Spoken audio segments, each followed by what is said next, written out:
ఒకటే లక్ష్యం. మహిళా సాధికారిత అంటే ఏంటో ఈరోజు చూపించినటువంటి ప్రభుత్వం జగన్మోహన్ రెడ్డి గారి ప్రభుత్వం. ప్రతి మహిళ కూడా ఈ ప్రభుత్వాన్ని భుజాలపైన ఎత్తుకోవాల్సినటువంటి అవసరం ఉంది. ఆ ప్రచారాన్ని నేను తీసుకోవడానికి ఎన్నికల సమయంలో ఆ బాధ్యత తీసుకోవాల్సిన అవసరం నాకు ఉందనిపించింది. అందుకనే రాజీనామా చేశాను.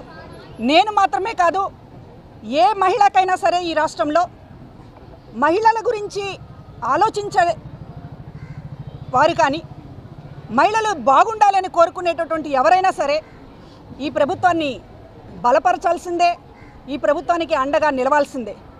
ఎందుకంటే మహిళా సాధికారిత అనేటటువంటి దానికి మేము కూడా చాలా సంవత్సరాలుగా మహిళా ఉద్యమాల్లో పనిచేసాం. అనేక సంఘాలలో రాజకీయాల్లోకి రాకముందు మహిళల కోసం పనిచేసాం. న్యాయవాదిగా నా దగ్గర ఉండేటటువంటి కూడా మహిళల కేసులే ఉండేవి.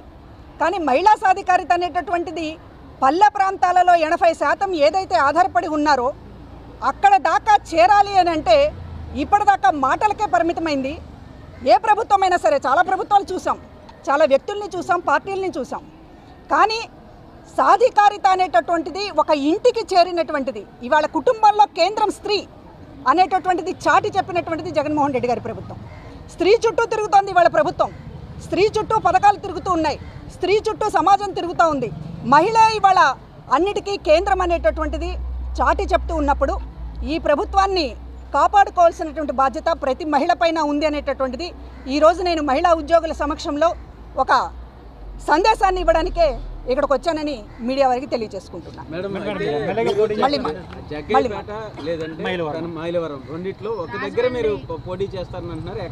పోటీకి అవకాశము లేకపోతే పోటీకి సంబంధించినటువంటి దానికి సంబంధించినటువంటిది ఆ ఆలోచనలతోనూ నేను రాజీనామా చేయలేదు. పోటీకి సంబంధించినటువంటి అర్హత కానివ్వండి, లేకపోతే దానికి సంబంధించినటువంటి ఆలోచన కానివ్వండి, ఈ పార్టీలో చాలామందికి ఉండుండొచ్చు. కానీ అది ఈ రోజున గీటరాయి కాదు. వ్యక్తులుగా కొంతమంది నష్టపోయి ఉండొచ్చు. ఈ పార్టీలో వ్యక్తులుగా సరైన న్యాయం జరగలేదని జగన్మోహన్ రెడ్డి గారి కుటుంబ సభ్యులు కూడా కొంతమంది అనుకుని ఉండొచ్చు. కానీ ఇవాళ ఈ పార్టీ అనేటటువంటిది 15 ఏళ్లుగా పోషించినటువంటి ప్రతిపక్ష పాత్ర మాత్రమే కాదు, ఇది ప్రజల పాత్ర. సమాజంలో ఎప్పుడూ లేనటువంటి విధంగా రాజకీయాలను కానీ, సమాజంలో మహిళల స్థితిగతులను కానీ, పేదవాళ్ల స్థితిగతులను కానీ మార్చడానికి ఒక మహాయజ్ఞంగా 15 ఏళ్లుగా కొనసాగుతున్నటువంటి దీంట్లో వ్యక్తులు ఎప్పుడూ ముఖ్యం కాదు. నాకు సీట్ వచ్చిందా రాలేదా అనేటటువంటిది ముఖ్యం కాదు. నా బాధ్యతని ఈ రోజున నిర్వర్తించాల్సినటువంటి అవసరం మహిళల కోసం ఉంది, సామాన్యుల కోసం ఉంది. మనసున్నటువంటి ప్రభుత్వానికి మద్దతు తెలియచేయకపోతే అది అన్యాయం అవుతుంది అనేటటువంటిది అది ప్రతి ఒక్కరూ ఆలోచించేటట్టు చేయడమే నా బాధ్యత అనుకుంటున్నాను. పార్టీ ఆదేశిస్తే పోటీకి సిద్ధమా? పోటీకి సిద్ధం, దేనికైనా సిద్ధమే. పార్టీ ఆదేశించినా ఆదేశించకపోయినా కొన్ని బాధ్యతలు నెరవేర్చడానికి సిద్ధంగా ఉన్నాం. అన్ని పరిస్థితులు కలిసి వస్తే జగన్మోహన్ రెడ్డి గారు తప్పనిసరిగా ఆలోచిస్తారు. కలిసి రాకపోతే ఈక్వేషన్స్ కావచ్చు, లేకపోతే బలాబలాలకు సంబంధించినటువంటి విషయాల్లో ఏదైనా ఒక కుదరకపోవచ్చు తప్ప అవకాశం ఇవ్వాలనేటటువంటి ఆలోచన ఆయనకి ఎప్పుడు ఉంటుంది. పార్టీ ఆదేశించి మిమ్మల్ని ఎన్నుకోమంటే ఏ చూసుకుంటారు? ఏ నియోజకవర్గం ప్రస్తుతానికి ఇది అసలు ఊహాజనితమైనటువంటి విషయము. ప్రస్తుతానికి పోటీ అనేటటువంటిది ఆ కాన్సెప్టే లేదు.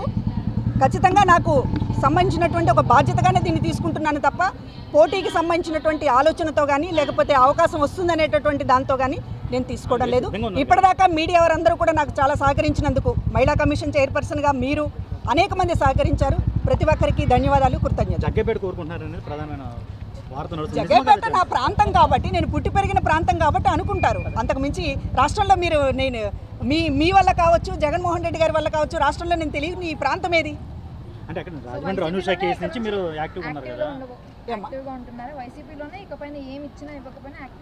ఖచ్చితంగా అది మహిళలకు సంబంధించినటువంటి ప్రభుత్వం. మహిళలకు సంబంధించినటువంటి ఈ ప్రభుత్వాన్ని భుజం మీద మోయాల్సినటువంటి అవసరం ప్రతి మహిళకి ఉంది. అందులో నేను ముందుంటున్నాను. నేను ఈరోజు సిద్ధంగా ఉన్నాను.